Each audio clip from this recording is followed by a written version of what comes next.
How everyone, how are you today? Welcome back to my class, Patsaria Chemistry Classes, Gwalior. In this lecture, we will discuss about alkenes from class 11th. This lecture is very important for those students who are preparing for G or NEET with 12th class. So let's start without delay, but kindly request to you, please like, share and subscribe my channel. तो आज के इस lecture में मैं आपको start करने से पहले कुछ विशेष बात बता दूं कि आपका हाइड्रोकार्बन का ये 11th क्लास का टॉपिक है और ये 3 भागों में डिवाइड है। पहला पार्ट है एल्केन, सेकेंड पार्ट है एल्कीन और थर्ड पार्ट है एल्काइन। एल्केन्स में मैंने आपके 24 लेक्चर में पूरा फिनिश कर दिया है, जिसमें प्रिपरेशन है, प्रॉपर्टीज हैं और उससे रिलेटेड जितने भी क्वेश्चंस हैं वो मैंने सारे आपको करा दिए हैं। आप सारा का सारा वीडियोस प्लेलिस्ट में जा कर के आप उसे देख लीजिएगा। आज हमारा पहला सेशन है और उसमें हम एल्कीन की स्टडी करेंगे। ये सेकेंड पार्ट है, लेक्चर नंबर 25 जरूर है, ये फर्स्ट लेक्चर है एल्कीन का। तो इसमें मैं आपको एल्कीन के बारे में उसका इंट्रोडक्शन सिखाने वाला हूं। इंट्रोडक्शन मींस जब कोई टॉपिक हम स्टार्ट करते हैं तो उसके बारे में सारी छोटी छोटी चीजें हमें पहले ही समझ लेना चाहिए, जिससे हमें टॉपिक में कोई प्रॉब्लम नहीं आएगी। तो चलिए बिना देर किए हुए आपको इस इंट्रोडक्शन में क्या क्या जानना है, बहुत ही इंपॉर्टेंट लेक्चर है, इसको मिस नहीं करना, नहीं तो आगे वाले टॉपिक में कुछ भी समझ में नहीं आएगा। तो चलिए इंट्रोडक्शन में मैं आपको सबसे पहले एल्कीन की डेफिनेशन के बारे में बता दूं। एल्कीन है क्या चीज, क्योंकि आप 11th क्लास में अभी आए हैं, 11th क्लास के स्टूडेंट हैं और आपको JEE तक की मुझे तैयारी कराना है, नीट की तैयारी कराना है, तो हमें सभी छोटे छोटे बेसिक्स जान लेना बहुत जरूरी है। तो आज सबसे पहले एल्कीन की डेफिनेशन जान लेते हैं कि एल्कीन्स है क्या है। सारा चीज मैं रिटन में दूंगा कि बोलने में भी समय आपका खराब करूंगा और लिखने में भी, इसलिए आपको लिखते हुए सारी चीजें समझाऊंगा, इससे आप कॉपी मेंटेन कर सकें। तो चलिए व्हाट इज एल्कीन, तो इसमें लिख लीजिए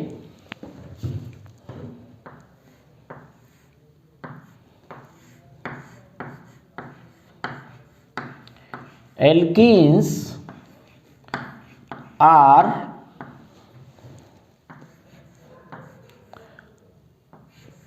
unsaturated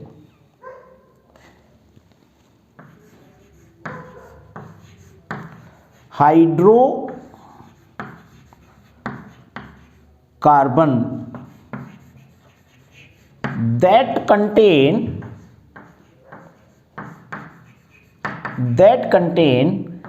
carbon double bond, that contain carbon double bond.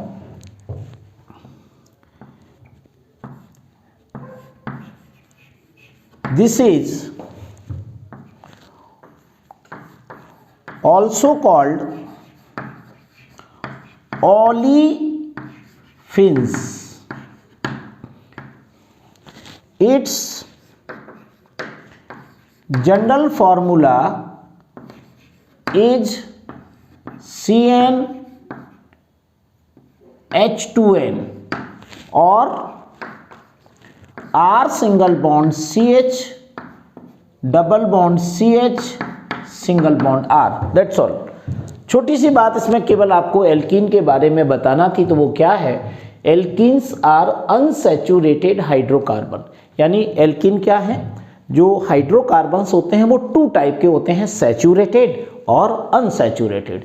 Saturated hydrocarbon में कार्बन कार्बन के बीच सिंगल बॉन्ड पाया जाता है और अनसैचुरेटेड 2 टाइप के होते हैं, जिसमें कार्बन कार्बन के बीच डबल बॉन्ड या फिर कार्बन कार्बन के बीच ट्रिपल बॉन्ड पाया जाता है। तो हम अभी एल्कीन की बात कर रहे हैं। तो एल्कीन कैसा अनसैचुरेटेड हाइड्रोकार्बन है जिसमें कार्बन कार्बन के बीच में डबल बॉन्ड पाया जाता है। दूसरा, this is also called olefins.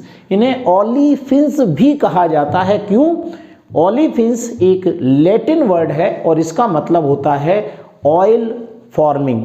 यानी अगर इसकी, जैसे मान लीजिए हमने एथिलीन की रिएक्शन क्लोरीन से कराए तो C2H4Cl2 बनेगा। C2H4Cl2 एक लिक्विड मटेरियल है, यानी ऑयल टाइप का मटेरियल है, इसे ऑयल फॉर्मिंग भी कहा जाता है। तो इसे ओलेफिन का मतलब समझ में आ गया, ओलेफिन मीन्स ऑयल फॉर्मिंग। तो ओलेफिन्स कहा, it's general formula is CnH2n। General formula बहुत जरूरी होता है किसी भी टॉपिक के स्टार्टिंग में, विशेषकर ऑर्गेनिक केमिस्ट्री में हर होमोलॉगस सीरीज का हमें जनरल फार्मूला याद होना चाहिए। जैसे एल्केन का आपको बताया था CnH2n+2, एल्कीन का होता है CnH2n, एल्काइन का होता है CnH2n-2। इसे R के फॉर्म में भी लिख सकते हैं, R single bond CH double bond CH single bond R, इस टाइप से भी इस फॉर्मूले को लिख सकते हैं। तो ये हुआ हमारा एल्कीन। अब इस एल्कीन में जब हमें जनरल फार्मूला मालूम है CnH2n, तो इसके आधार पर हम इसका मॉलिक्यूलर फार्मूला बना सकते हैं। फिर आपको स्ट्रक्चरल फार्मूला, इसका कॉमन नेम, इसका IUPAC नेम, इसका डेरिवेटिव नेम, है ना, इसमें सिमेट्रिकल अनसिमेट्रिकल, ये सारी बातें आज आपको सीखने को मिलेंगी। वीडियो थोड़ा सा बड़ा है, आपको पूरे बोर्ड पे ही समझाऊंगा, एक एक चीज़ समझिए, बिना इंट्रोडक्शन के आप टॉपिक को नहीं पढ़ पाएंगे। तो आगे बढ़ते हैं, डेफिनेशन क्लियर हुई। अब हम इनके कुछ फॉर्मूले बनाते हैं। जैसे CnH2n+2 से CnH2n से हमें इसका मॉलिक्यूलर फार्मूला बनाएंगे। बस आपको क्या करना है, n की जगह आपको कोई नंबर लिखना है, वो होगा नंबर ऑफ कार्बन एटम। जितना नंबर ऑफ कार्बन एटम लिखेंगे उतना ही नंबर ऑफ हाइड्रोजन एटम लिखेंगे। मान लीजिए n की जगह मैं 1 लिखता हूं, तो यहाँ पर भी मुझे 1 लिखना है, तो इसका फॉर्मूला बना सकते हैं। ऐसा मैं पिछले वाले कई वीडियोस में आपको सिखा चुका हूं, आप जब क्रम से देख रहे होंगे तो आपको पता होगा। अब हम आते हैं, हमें कुछ एल्कीन के मॉलिक्यूलर फार्मूला, स्टिक फार्मूला और कॉमन और उसका IUPAC नेम, ये दोनों लिखना सीखना है, कुछ मेन इंपोर्टेंट पार्ट्स के। चलो मान लीजिए मैं सबसे पहले एक मॉलिक्यूलर फार्मूला लिख रहा हूं 2 कार्बन एटम का, वो है C2H4। कैसे बना C2H4? इस CnH2n से n की जगह आप 2 रख दीजिए तो आपका बन जाएगा C2H4। ये एल्कीन का C=2 वाला फार्मूला है। इसको स्टिक फार्मूले के रूप में कैसे लिखेंगे, तो ये इसका तरीका होता है, हमारे पास 2 कार्बन एटम है, तो मैं इन 2 कार्बन एटम को ऐसे लिखूंगा CH2 डबल बॉन्ड CH2। ये स्टिक फार्मूला कहलाता है। अगर मैं H को अलग अलग कर दूं तो ये स्ट्रक्चरल फार्मूले में कन्वर्ट हो जाएगा। स्टिक फार्मूले को कई बुक्स में कंडेंस्ड स्ट्रक्चरल फार्मूला भी लिखा रहता है, एक ही बात है। ये हो गया। अब इसका हमें कॉमन नेम अगर लिखना है तो आपको जो वर्ड रूट होता है एल्क, यानी मैथ, एथ, प्रॉप, इस टाइप से, यानी इसका वर्ड रूट है 2 कार्बन को बोलते हैं एथ, तो एथ में क्या लगा देंगे, इलीन वर्ड लग जाएगा तो ये कॉमन नेम बन जाएगा, और इन वर्ड लगाते हैं तो ये IUPAC नेम में कन्वर्ट हो जाएगा। तो देखिए दोनों नाम मैं आपको सिखा रहा हूं। यहां पर कॉमन नेम होगा इसका इथाइलीन। मैंने ETH वर्ड रूट लिया और इसमें इलीन जोड़ दिया, तो ये हो गया हमारा कॉमन नेम। और अगर मैं इसी वर्ड रूट में ETH ENE जोड़ दूं तो ये हो जाएगा हमारा IUP। ये कॉमन नेम है ऊपर वाला और नीचे वाला IUPAC नेम है। इस टाइप से हम इनके कॉमन और IUPAC नेम बनाते हैं। बस आपको ध्यान रखना है इलीन और इन वर्ड, किसमें, वर्ड रूट प्लस इलीन और वर्ड रूट प्लस इन, सिंपल सा नाम है। और अगर आगे चले तो जैसे मान लीजिए मैं 3 कार्बन एटम का कोई फॉर्मूला बनाऊं, ये रहा हमारा C3H6। कार्बन से हाइड्रोजन डबल होते हैं, ऐसे भी याद रख सकते हो, CnH2n का मतलब यही है। तो ये C3H6 है, इसका स्टिक फार्मूला बनाना है तो हमें एक जगह पर डबल बॉन्ड लगाना है और सब जगह पर सिंगल बॉन्ड लगेगा। तो देखिए ये बन जाएगा CH3 single bond CH double bond CH2। ये हमारा स्टिक फार्मूला है और इसके हमें 2 नाम लिखना है, एक कॉमन नेम और दूसरा IUPAC नेम। कॉमन नेम में 3 कार्बन एटम है तो आपको क्या लिखना है, प्रॉप लिखेंगे और इसमें क्या जोड़ देंगे, इलीन, YLENE, तो प्रोपाइलीन। ये बन गया आपका कॉमन नेम। और IUPAC बनाना है तो आपको क्या करना है, कॉमन नेम की तरह ही इसमें वर्ड रूट लिखेंगे प्रोप और उसमें ENE ऐड कर देंगे तो ये हो जाएगा प्रोपीन। ये इसका IUPAC नेम है। इस तरीके से हम बड़े से बड़े फॉर्मूले बना सकते हैं। फिर भी हम एक बार और इसको एक 4 कार्बन एटम का आपको और सिखाता हूँ। 4 कार्बन एटम में कैसे बनाएंगे, 4 कार्बन एटम में ये बनेगा, यहाँ पर पहले इसका मॉलिक्यूलर फॉर्मूला लिख दूँ C4H8। C4H8 के मैं 2 फॉर्मूले बना के आपको बताता हूँ, एक सिंपल स्ट्रेट चेन और दूसरा उसका आइसो यानी ब्रांच चेन। सॉरी। तो ये बनेगा स्ट्रेट चेन में हमारा CH3 single bond CH2 single bond CH double bond CH2, इस टाइप से ही बनेगा। ये हमारा स्टिक फॉर्मूला हुआ। अगर इसी को मुझे ब्रांच चेन में कन्वर्ट करना है तो इसमें क्या करेंगे, हम इसकी ब्रांच बना सकते हैं इस तरीके से, CH3 सिंगल बॉन्ड C, नीचे आ जाएगा CH3, यहाँ पर डबल बॉन्ड CH2।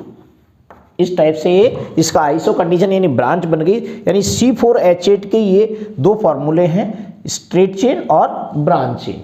तो आपको इस तरीके बनाना है। इनके नाम अगर आपको लिखना सिखाऊं तो देखिए इसमें ये लॉन्गेस्ट चेन है, 4 कार्बन है, लेकिन 1 नंबर पर ऐसे नंबर यहाँ से डाला जाता है जहाँ से मल्टीपल बॉन्ड यानी डबल बॉन्ड सबसे नियरेस्ट हो या फर्स्ट नंबर पर लगा हो। तो 1, 2, 3 एंड 4। तो यहाँ पर 1 नंबर पर डबल बॉन्ड लगा है तो देखिए कॉमन और IUPAC में कोई ज़्यादा अंतर नहीं आएगा। पहले मैं कॉमन नेम की बात करता हूँ तो कॉमन नेम में आपको कोई ज़्यादा अंतर नहीं है, सीधा आपको ब्यूट लिखना है।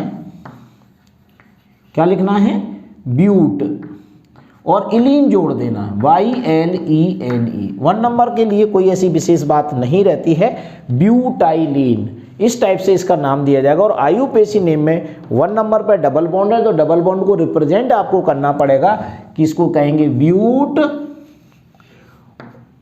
और 1 नंबर पर ईन लगा हुआ है तो यहाँ पर नंबर डाल के आपको ये करना है, ब्यूट 1 ईन। तो ये कॉमन नेम और ये आपका IUPAC नेम है इस टाइप के कंपाउंड का। अगर ऐसा कंपाउंड है, आइसो चेन है, तो इसमें आइसो ही बोल रहा हूँ, ब्रांच चेन है, ब्रांच चेन को हम आइसो बोलते हैं। तो यहाँ पर 4 कार्बन एटम टोटल है तो टोटल 4 कार्बन एटम के आधार पर ही हम नाम लिखते हैं। तो इसको बोलेंगे आइसो ब्यूटाइलीन। ये हमारा आइसो ब्यूटाइलीन है। लेकिन यहाँ पर अगर देखेंगे तो लॉन्गेस्ट चेन हमारी ये है 1, 2 एंड 3। 2 नंबर पर मिथाइल ग्रुप अटैच है तो ये सब्स्टिट्यूएंट ग्रुप का नाम आपको लिखना पड़ेगा यहाँ पर 2 मिथाइल THYL, 2 मिथाइल प्रोप 1 इन। क्या लिखेंगे, प्रोप 1 इन, इस टाइप से नाम लिखा जाएगा, 2 मिथाइल प्रोप 1 इन। ये आपको नाम लिखना सीखना है। लॉन्गेस्ट चेन सेलेक्ट हो, 2 पर मिथाइल ग्रुप अटैच है, उसका नाम ऐसे लिखा जाता है। तो ये हमारा कॉमन एंड IUPAC नेम। कुछ इंपॉर्टेंट एल्कीन्स के हैं, ज़्यादातर 4 और 5 कार्बन तक ही आपका क्वेश्चन ज़्यादातर आता है।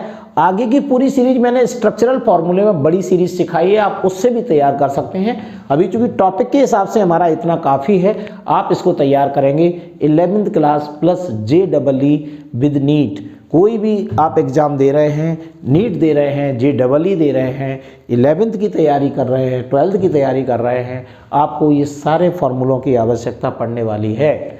ओके, तो आगे बढ़ते हैं। ये हुए हमारे कुछ ये फॉर्मूले। अब एल्कीन में और क्या क्या जानना है हमें इंट्रोडक्शन में। ये देखिए यहाँ पर मैं आपको ये 3 टाइप आपका लिखा है, structure, IUPAC name and common name. Structure, IUPAC name and common name. ये थोड़ा हल्का दिख रहा होगा इसलिए मैंने आपको प्रोनाउंस डबल किया है। स्ट्रक्चर से मतलब मैं आपको कुछ एक चीज बताता हूं। मैंने आपको एल्केन में से अगर मैं एक हाइड्रोजन रिप्लेस कर दूं तो बनने वाला जो रेडिकल होगा वो कहलाएगा एल्काइल। सिंपल बात सुन लीजिए, ध्यान से सुनो। एल्केन में से अगर मैं एक H रिप्लेस कर दूं तो बनने वाला जो रेडिकल होगा वो कहलाएगा एल्काइल। इसी टाइप से एल्कीन हम पढ़ रहे हैं, तो एल्कीन में से अगर मैं एक H रिप्लेस करूं तो बनने वाला कंपाउंड क्या कहलाएगा, एल्कीनाइल।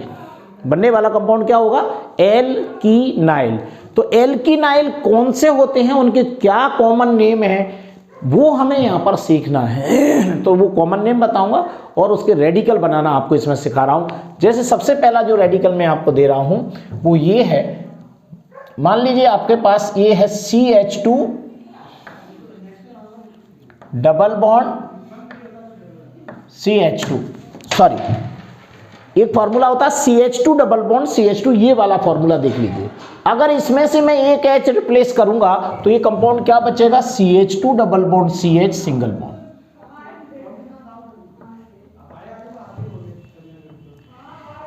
ये है हमारा radical CH2 double bond CH single bond. ये कैसे बना है? जब मैं एथीन में से एक H रिप्लेस करूंगा तो इस टाइप का रेडिकल बनेगा। इनके कॉमन नेम और IUPAC नेम थोड़े से टफ होते हैं, अभी आप सीखेंगे क्या चेंज करना है उसमें। तो ये आपका जो रेडिकल बना, इसका कॉमन नेम क्या है वो सबसे पहले जान लो। इसका कॉमन नेम होता है विनाइल या वाइनिल बोलते हैं कुछ लोग, इसको बोलेंगे VINYL, विनाइल। ये आपको याद करना है, ये इनका कॉमन नेम है विनाइल। तो विनाइल आप तैयार कर लीजिए। IUPAC नेम में आपको, जैसे यहां पर मैंने IUPAC नेम इसको क्या कहा था? एथीन। तो इसमें से मैंने H रिप्लेस कर दिया है तो इसको बोलेंगे एथीनिल। चूंकि डबल जहां पर सिंगल बॉन्ड खाली होता है, ये फ्री वैलेंसी जहां खाली होती है उसका नंबर दिखा जाता है कि इल कितने नंबर पर हम बोल रहे हैं। तो यहां पर इसको बोलेंगे इसे 1 और ये रहा आपका 2। तो यहां पर लिखेंगे इसको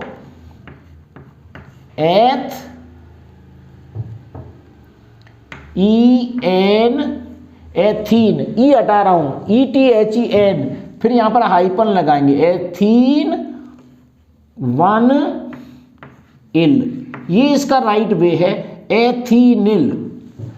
ये लिखा जाता है इस तरीके से, एथीनिल। जैसे यहां भी तो लिखा था ना, ऐसे एथीन लिखा, इसको एथिलीन लिखा।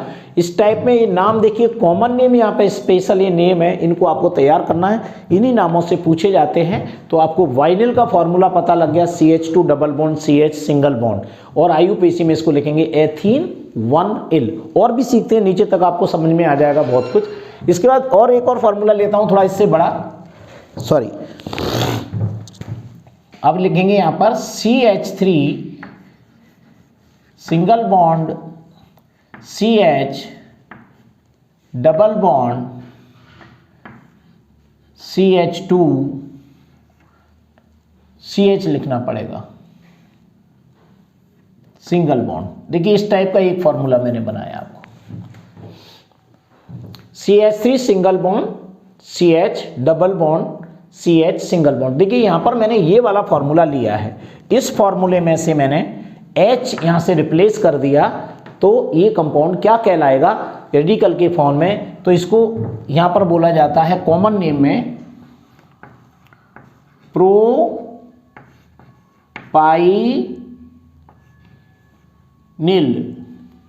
सॉरी एक मिनट हटा रहा हूं इसको, क्योंकि हम इन पढ़ रहे हैं तो इसको बोलेंगे प्रोपीनिल।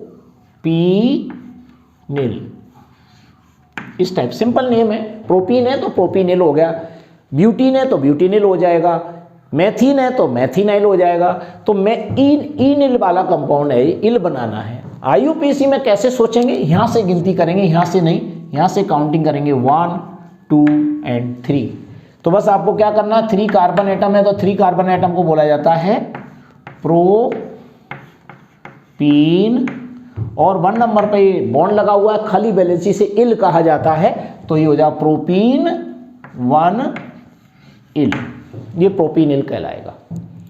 ओके, आगे और चलते हैं। अगर इसी फॉर्मूले को मैं थोड़ा ऐसा चेंज कर दूं, CH2 डबल बॉन्ड, इसी को ले रहा हूं मैंने, यहां से अभी H रिप्लेस किया, अब मैं CH2 double bond CH single bond CH3, यहां से H को रिप्लेस करूंगा तो ये हो जाएगा CH2 double bond CH single bond CH2 single bond. इस टाइप का कंपाउंड है। तो इसका कुछ स्पेशल नाम होते हैं, आपको याद करना पड़ेंगे, पूरी केमिस्ट्री में कॉमन माने जाएंगे। इसे बोला जाता है एलाइल। इसे क्या बोलते हैं? एलाइल। तो एलाइल तैयार कर लीजिए इसको। अब आईयूपीएसी नेम लिखना है तो देखिए यहाँ से नंबरिंग नहीं करेंगे, जहाँ से बॉन्ड यहाँ पर फ्री वैलेंसी है वहाँ से ही नंबरिंग की जाती है। इसका स्पेशल बात यही है, जबकि यहाँ पर हम नंबरिंग यहाँ से कर रहे थे 1 2 3 1 2 3 4 डबल बॉन्ड की तरफ से, लेकिन यहाँ डबल बॉन्ड की तरफ से नंबरिंग नहीं होगी, बल्कि बॉन्ड फ्री है वहाँ से नंबरिंग होगी। तो यहाँ से करेंगे 1 2 एंड 3। तो इसको क्या बोला जाएगा, इसको बोलेंगे प्रोपीन सॉरी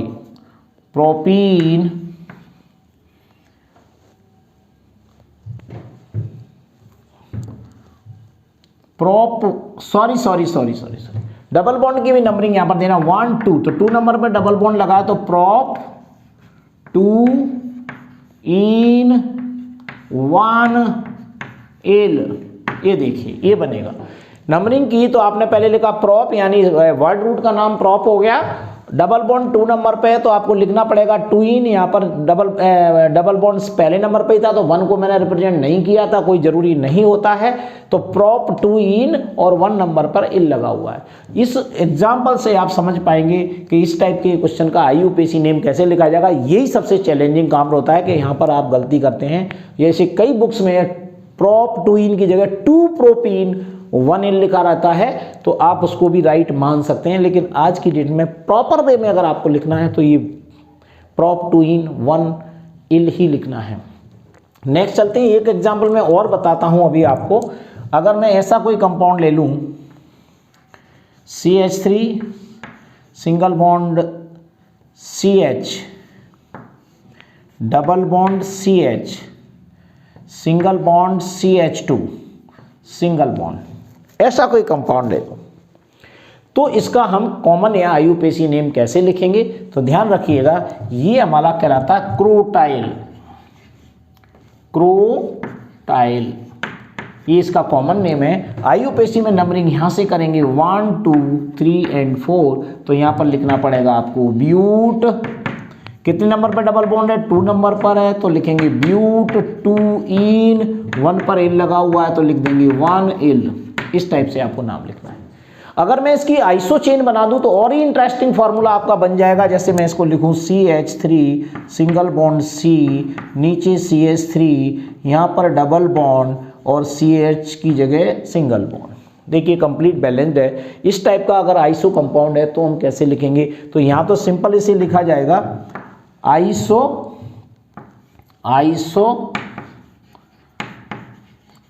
ब्यूटीनिल। ये तो सिंपल है, इसमें इस टाइप का कोई नाम नहीं है, एलाइल या बिनाइल या क्रोटाइल जैसा।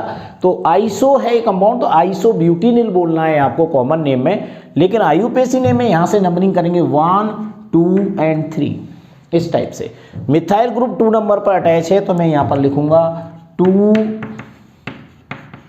मिथाइल प्रोप, वर्ड रूट में कितने कार्बन है, 3 कार्बन है, प्रोप 1 इन 1 इल, इस टाइप से नाम लिखें। 2 मिथाइल प्रोप 1 इन 1 इल, ये इसका आईयूपीएसी नेम हुआ। तो ये सारे जो रेडिकल आप देख रहे हैं ये कब बनते हैं, जब हम एल्कीन में से, किसी भी एल्कीन में से एक हाइड्रोजन रिप्लेस करो, उसके बाद नंबरिंग करने के लिए आप नंबरिंग वहीं से करेंगे। ऐसे नहीं नंबरिंग आप ऐसे कर दें लॉन्गेस्ट चेन के लिए, यहाँ पर नंबरिंग करने के लिए आपको लॉन्गेस्ट चेन ही सिलेक्ट करना, लेकिन उसमें जहाँ फ्री वैलेंसी आपको दिखाई दे रही है उसको नंबर 1 डालना है और उसे इल लिखा जाता YL।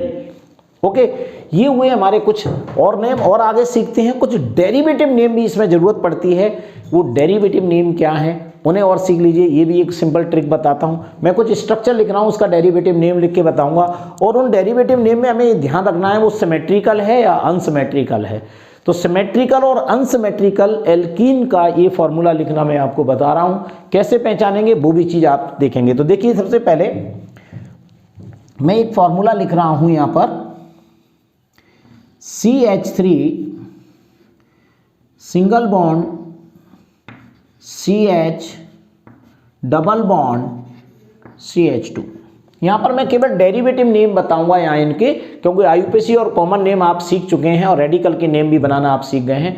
ऐसा कोई कंपाउंड है और आपसे पूछा जाए कि ये सिमेट्रिकल एल्कीन है या अनसिमेट्रिकल है, तो सिमेट्रिकल का मतलब होता है जो डबली बॉन्डेड कार्बन ये है सीस डबल बॉन्ड सी। अगर डबली बॉन्डेड कार्बन से सेम टाइप के रेडिकल अटैच हो, सेम टाइप के रेडिकल अटैच हो, रेडिकल समझ में नहीं आएगा आपको, रेडिकल्स की बात छोड़ दीजिए, सब्स्टिट्यूएंट की बात कर देते हैं। सेम टाइप के सब्स्टिट्यूएंट अटैच हो, सब्स्टिट्यूएंट मींस होता है CH3 इस टाइप का, C2H5 कोई भी C6H5 ऐसा सब्स्टिट्यूएंट अटैच हो सेम टाइप के, या Cl अटैच हो दोनों तरफ, Br अटैच हो, NO2 अटैच हो। लेकिन चूंकि एल्कीन की बात करें तो ना मैं इसमें Cl जोड़ूंगा ना NO2 जोड़ूंगा, केवल क्या मिथाइल या इथाइल ग्रुप जोड़ करके उसी से रिलेशन वाला कंपाउंड बनाएंगे।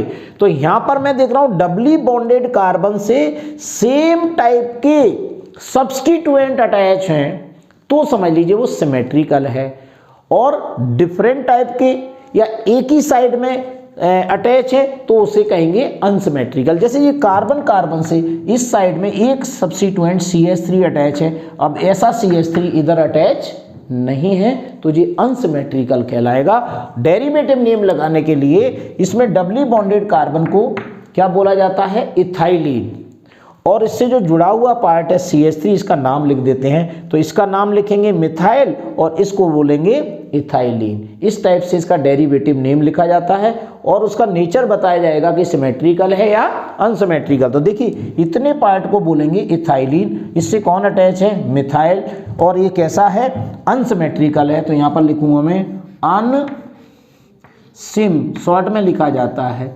अनसिम, ये लिखा जाता है, अनसिमेट्रिकल है। डबली बॉन्डेड कार्बन से सेम टाइप के सब्स्टिट्यूएंट अटैच है तो समझ लीजिए वो सिमेट्रिकल है, और सेम टाइप के अटैच नहीं है तो वो अनसिमेट्रिकल है। तो ये अनसिमेट्रिकल है और इसको बोलेंगे, इतने पार्ट को बोला जाता है एथाइलिन और इससे जुड़ा हुआ है मिथाइल। तो यहाँ लिखेंगे मिथाइल इथाइलिन, क्या लिखेंगे, methyl ethylene, unsymmetrical methyl ethylene, ये इसका डेरिवेटिव नेम है। और देखते हैं इसमें और एग्जांपल मैं आपको बता रहा हूं, ऐसी कंडीशन भी हो सकती है CH3 का whole twice C double bond CH2, ऐसा कोई कंपाउंड हो सकता है 4 कार्बन एटम का। तो आप देखिए ये डबली बॉन्डेड कार्बन है, इस कार्बन से 2 मिथाइल ग्रुप हैं, लेकिन इधर 2 मिथाइल ग्रुप नहीं है, इधर तो हाइड्रोजन है, सब्स्टिट्यूएंट ग्रुप नहीं है, तो एक ही साइड में 2 ग्रुप जुड़े हुए हैं तो इसको भी हम बोलेंगे अनसिमेट्रिकल। अब इसका डेरिवेटिव नाम बताता हूं, अभी पहले लिख दो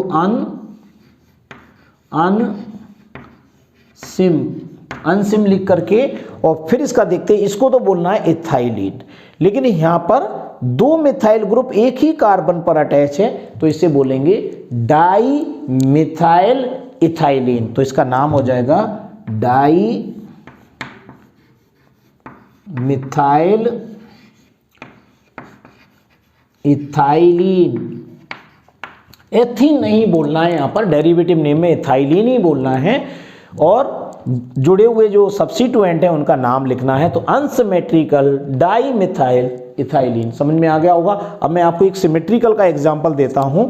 सिमेट्रिकल में देखो इस टाइप का दिखेगा आपको, ये देखिए CH3 single bond CH double bond CH single bond CH3, देखिए ये वाला सिमेट्रिकल कहलाएगा। इसमें ये डबली बॉन्डेड कार्बन है, इससे दोनों तरफ सेम टाइप के सब्स्टिट्यूएंट अटैच हैं तो इसको बोलेंगे सिमेट्रिकल। बीच वाले पार्ट को बोलेंगे इथाइलिन डबल बॉन्ड को, और दोनों तरफ मिथाइल अटैच है तो बोलेंगे डाई मिथाइल, और जैसा वो लिखा था सेम रहेगा लेकिन सिमेट्रिकल है वो, तो सिमेट्रिकल में नाम लिखेंगे। तो यहाँ लिखेंगे सिमेट्रिकल, यानी सिम लिखेंगे, सिम लिखा हो तो समझ लीजिए वो सिमेट्रिकल है, और दोनों तरफ मिथाइल ग्रुप अटैच है तो बोलेंगे डाई मिथाइल इथाइलिन। अब देखिए ऊपर वाला भी डाइमिथाइल इथाइलिन है और ये भी डाइमिथाइल इथाइलिन है। हम पहचान ही नहीं पाएंगे कि कौन सा फॉर्मूला किसका है। तो सिमेट्रिकल और अनसिमेट्रिकल लिखने से पता लग जाता है कि उसमें एक ही साइड में अटैच है, इसमें दोनों बराबर बराबर अटैच हैं। तो इस टाइप से हम नाम इसको सीख सकते हैं। मैं एक एग्जाम्पल अभी आपको और बताता हूँ जिसमें कुछ स्पेशल बात बताऊँगा कि सिस और ट्रांस के रूप में भी इनको लिखा जाता है, जो ज्योमेट्रिकल आइसोमेरिज्म में आपको सिखाया गया है। लेकिन यहाँ भी सीख लीजिए, जरूरत पड़ेगी। ऐसा कोई एग्जाम्पल है, देखो ध्यान से, यहाँ पर ये थोड़ा छोटा बताऊंगा मैं। यहाँ पर ये C डबल बॉन्ड C, अब यहाँ पर मैं यहाँ पर H और यहाँ पर भी H और दूसरी साइड में यहाँ पर CH3 और यहाँ दूसरी साइड में CH3 ऐसे जोड़ दिया।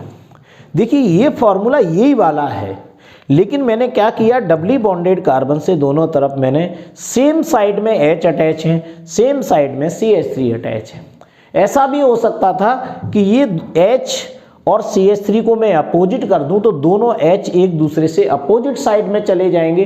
तो ऐसा अगर स्ट्रक्चर बना के दिया है और सेम एटम सेम साइड में अटैच है तो नाम तो यही होगा। यहाँ पर जैसे अभी आयुपेसी में भी इसको लिख के बताऊंगा, आयुपेसी के हिसाब से इसमें ये बताना पड़ेगा ये सिस है या ट्रांस है। तो ये ब्यूटूइन, यहाँ पर मैं चूंकि डेरिवेटिव नेम है तो डेरिवेटिव के रूप में ना बल्कि आयुपेसी के रूप में आपको यहाँ पर लिखना पड़ेगा ये सिस है।